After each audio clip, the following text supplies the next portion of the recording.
이민세관 단속국 아이스를 포함해 연방 요원들의 업무 중 마스크 착용을 금지시킨 캘리포니아주 법률에 법원이 제동을 걸었습니다. 아이스의 강경한 이민 단속에 반대하는 학생들의 시위가 전국에서 확산되고 있습니다. 고등학생에 이어 중학생까지 동참하고 있습니다. LA 카운티 정부가 판매세를 0.5%포인트 인상하는 안을 오는 6월 주민투표에 붙이기로 최종 결정했습니다. 벌써부터 찬반 논란이 일고 있습니다. 퀸즈 플러싱 한인 성인 데이케어 센터를 상대로 한 연방 당국의 압수수색과 관련해 오늘 기소 내용이 공개됐습니다. 노인들에게 금품을 제공해 등록과 처방을 유도한 뒤 10년 동안 정부 기금 1억 2천만 달러를 편취한 혐의입니다. 최대 명절 설을 앞두고 은행이나 ATM에서 현금을 인출하는 아시아계 주민들을 노린 강절도 범죄가 잇따르면서 각별한 주의가 요구됩니다. 2026년 아스테바 헬스플랜은 식료품과 일반 의약품 비용으로 연체대 2,880불까지 혜택을 드립니다. 사용하지 않은 금액은 다음 달로 2월됩니다. 자세한 내용은 1888-688-8584로 문의하세요. 메디케어 가입자라면 치과 비용도 걱정하지 마세요. 2026년 아스티바 헬스플랜은 연체대 3,560불까지 치과 혜택을 제공합니다. 자세한 내용은 1888-688-8584로 문의하세요. 시청자 여러분 안녕하십니까? KBS 아메리카 뉴스입니다. 이민세관 단속국 아이스를 포함한 연방 요원들의 업무 중 마스크 착용을 금지한 캘리포니아주 법률에 법원이 제동을 걸었습니다. 이에 트럼프 행정부가 승리를 선언했지만 같은 재판부는 연방 요원의 신분증 제시를 의무화한 또 다른 법에 대해 캘리포니아주의 손을 들었습니다.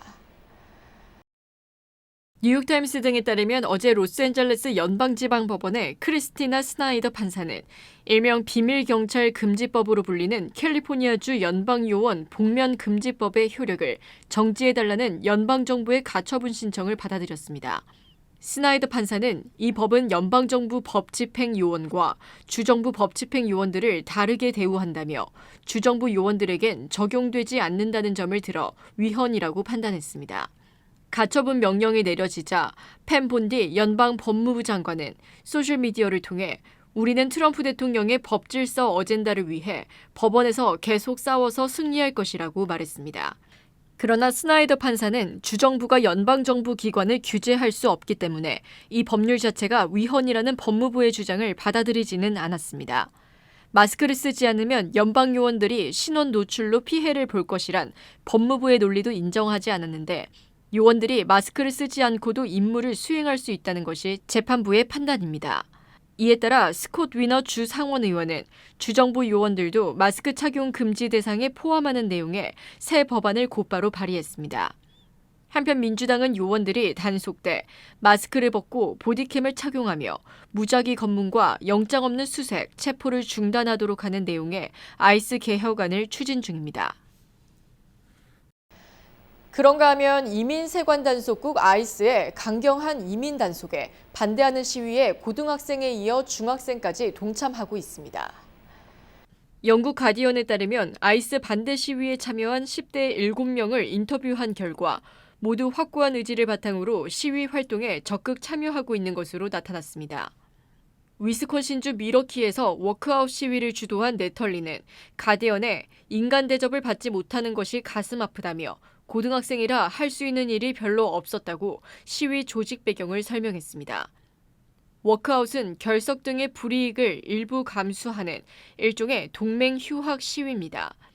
지난 2일에는 인디애나폴리스에서 노스센트럴 고등학교와 노블스빌 학생 수백 명이 가두 행진을 벌였고 플로리다 링컨 고등학교에서도 100명이 아이스에 항의하며 거리로 나왔습니다. 지난 6일에는 LA 통합교육부 소속 학교 85곳에서 12,500명의 학생이 수업을 거부하는 워크아웃 행진에 동참했습니다. 시위에 참여한 학생들의 연령대도 낮아지고 있습니다. 지난 7일 콜로라도 포트 콜린스 소재 레셔 중학교 전교생 760명 가운데 절반이 워크아웃 시위에 동참했습니다.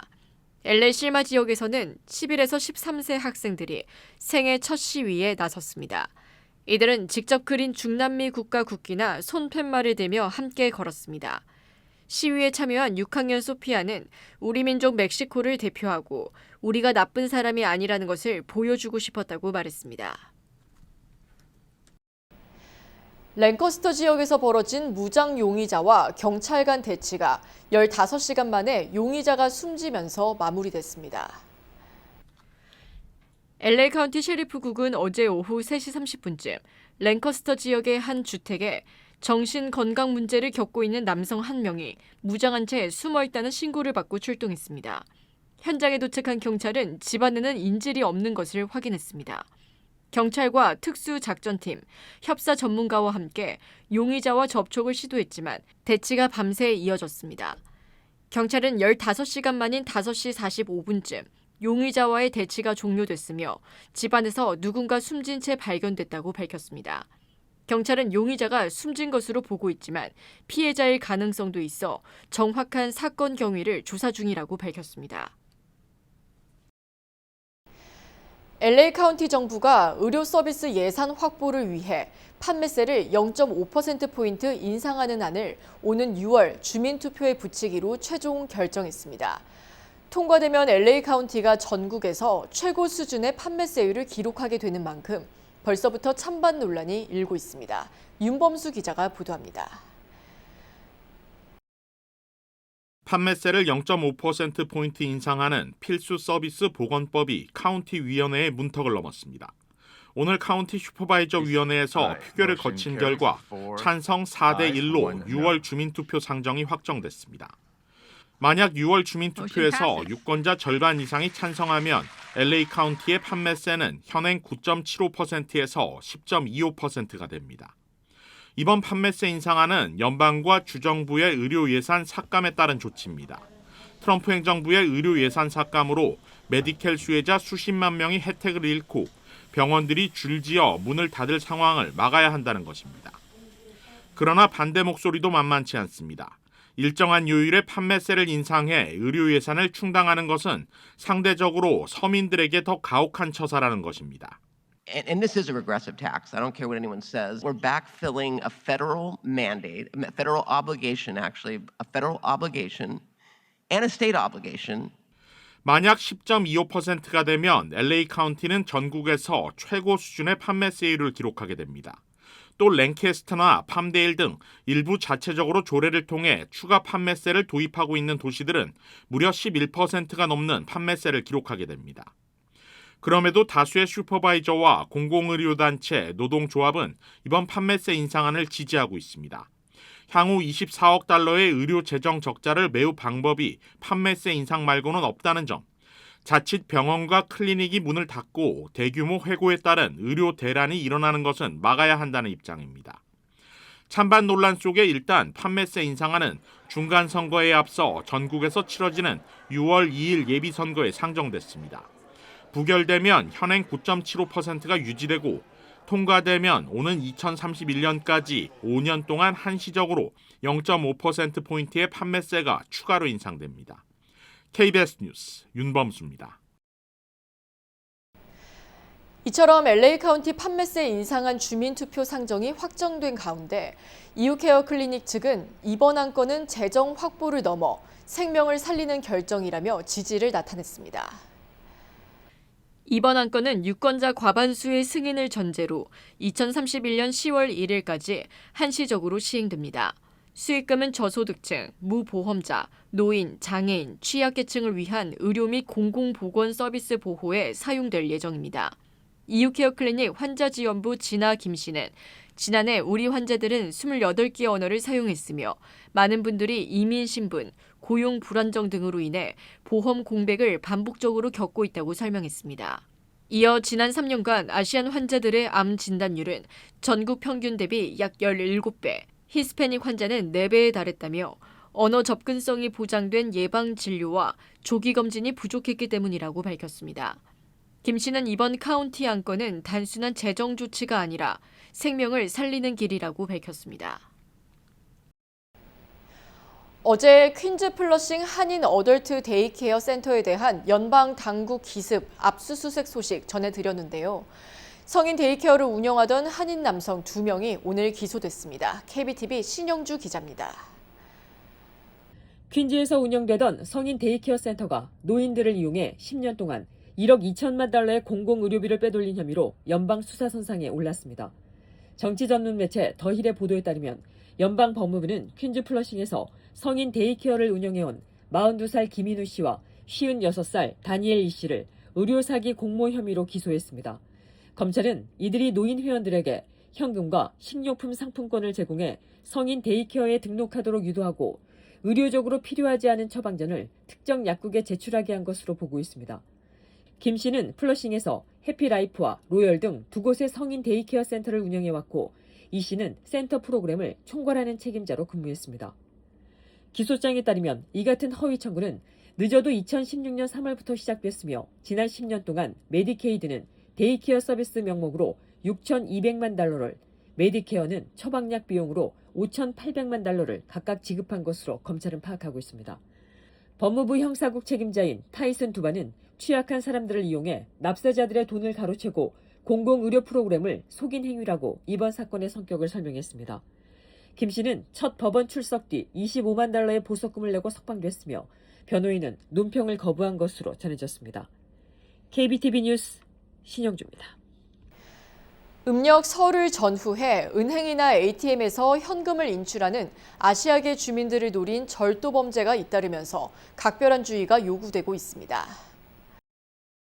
어제 네이선 호크먼 LA 카운티 검사장과 짐 맥도넬 LA 경찰국장 등 LA 전역 사법당국 관계자들은 기자회견을 열고 은행과 ATM 이용 시 주변 상황에 대한 경계를 강화해달라고 주민들에게 당부했습니다.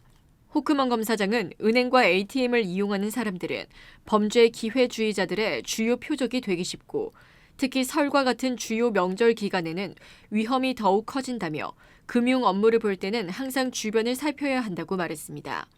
로버트 루나 셰리프 국장도 음력 설은 많은 주민들에게 가족과 전통을 기념하는 중요한 시기지만 일부 범죄자들은 이 기간을 악용해 비교적 많은 현금을 인출하는 사람들이 노리고 있다며 셰리프국은 지역사회와 협력해 범죄 예방과 단속에 총력을 기울이고 있다고 밝혔습니다.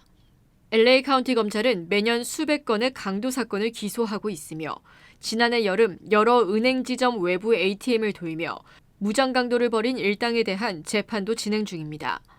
검찰은 아시아계 쇼핑센터와 은행 인근을 중심으로 한 표적 범죄에 대해서도 지속적인 수사를 벌이고 있습니다. 저소득층 주택담보대출을 중심으로 연체율이 상승하면서 지난해 말 연체율이 8년 만에 가장 높은 수준을 기록한 것으로 나타났습니다. 뉴욕 연방준비은행이 오늘 발표한 가계 신용 보고서에 따르면 가계 부채 총 잔액은 지난해 말 기준 18조 8천억 달러로 직전 분기 대비 1,910억 달러 늘었습니다. 가계 부채 총 연체율은 지난해 말 기준 4.8%로 직전 분기 대비 0.3%포인트 상승했습니다. 이는 지난 2017년 3분기 이후 8년 만에 가장 높은 수치입니다. 신용카드와 자동차 대출 연체율은 높은 수준이긴 하나 안정화 양상을 보인 반면 주택담보대출 연체율이 악화 흐름을 보이고 있다고 뉴욕연은은 평가했습니다. 특히 저소득층이 많이 거주하는 지역의 연체율 증가가 눈에 띈다고 진단했습니다. 현대의학으로 별다른 효과를 보지 못한 환자들이 체질에 맞춰 처방하는 한의원을 많이 찾고 있습니다. 건강보험 혜택을 받을 수 있는 점도 원인으로 지목됐습니다. 이유수 기자가 취재했습니다. 양약은 컴퓨터 영상, 혈액 검사 등 객관적인 데이터를 통해 신체의 이상 유무를 가리며 약물 또는 수술을 통해 치료합니다. 반면 한의학은 음양의 균형 등 체질에 맞는 접근 방법을 통해 치료하는 차이가 있습니다. 현대의학에서 데이터화되지 않는 질병을 발견하고 사람의 타고난 체질을 파악해 치료할 수 있다는 장점 때문에 한의학에 대한 수요가 증가하고 있습니다. 구사마타에 갔더니요.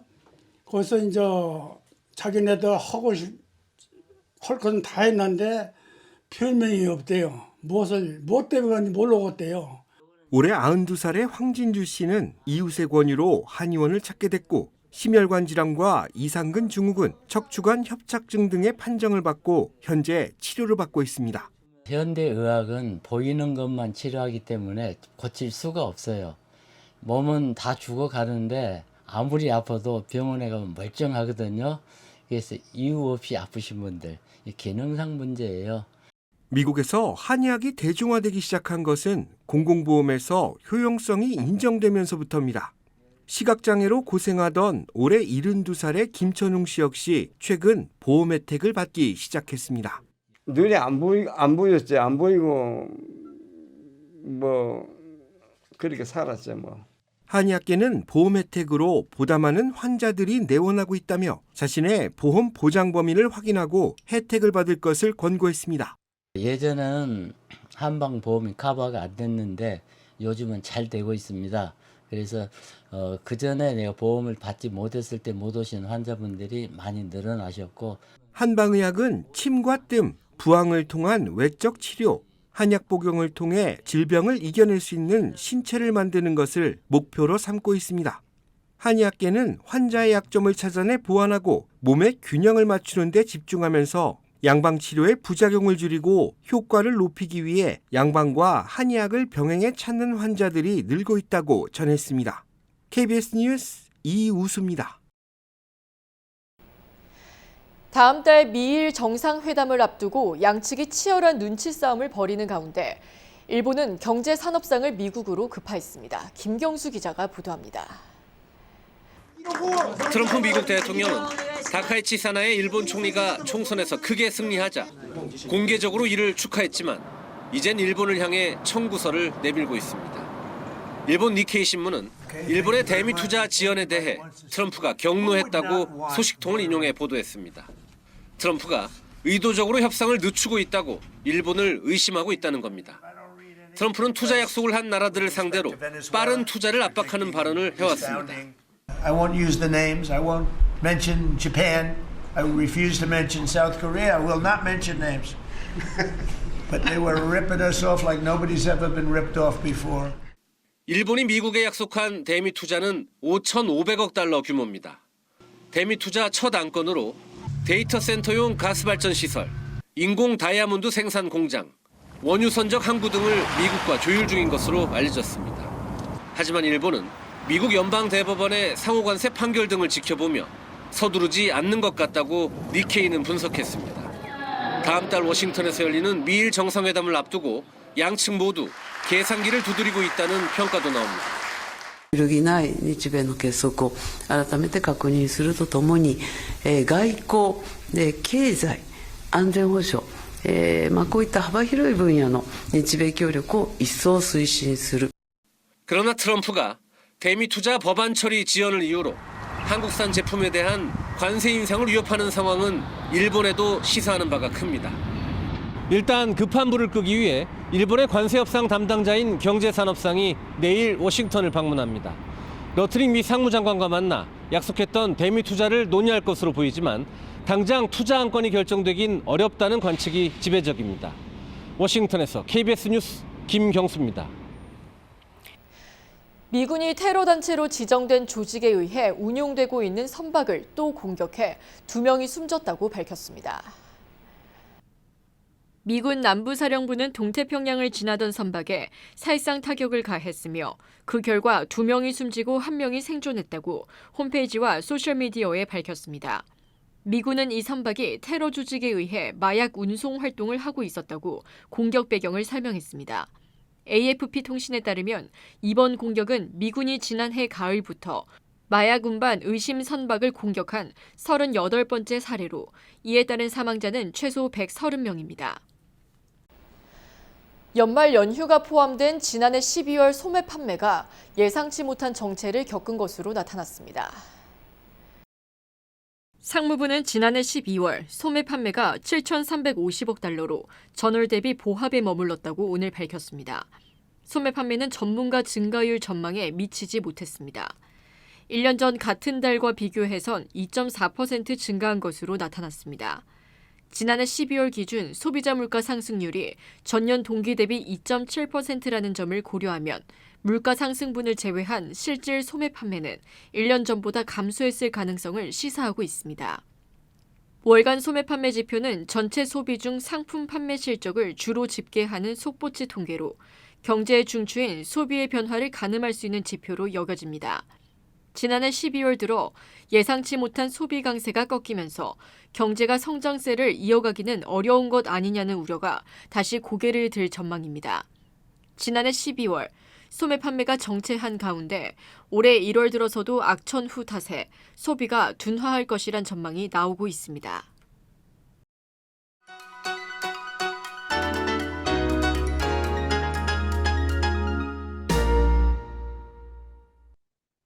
주식시장은 오늘 엇갈렸습니다. 나홀로 강세로 마감한 다우존스가 3일 연속 사상 최고치를 경신한 반면 내스닥과 S&P 500은 3일 만에 약세로 꺾였습니다.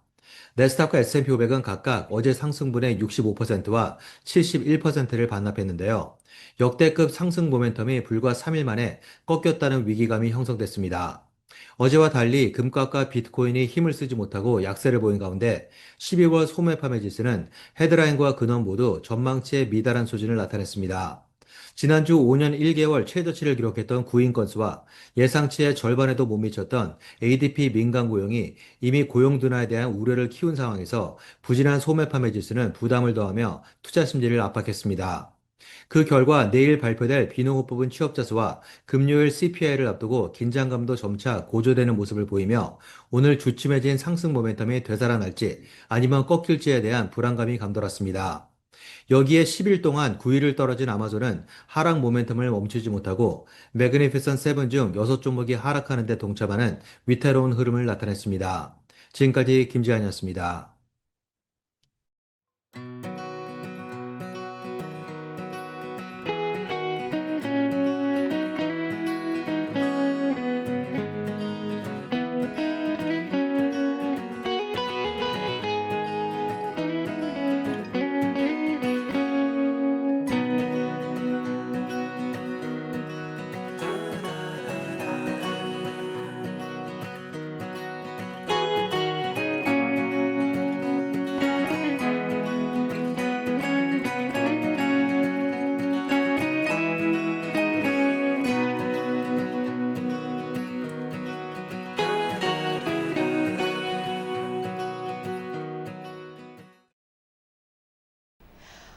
오늘 서부 지역은 깜짝 추위에 어깨를 움츠렸지만 동부는 여전히 단단한 얼음과 눈 속에 갇혀 긴 겨울의 터널을 지나고 있습니다. 겨울은 봄의 문턱에서 가장 매섭게 분다는 말처럼 지금 이 찬바람은 어쩌면 봄이 우리 모두의 문 앞에 다다랐다는 가장 확실한 증거일지도 모르겠습니다.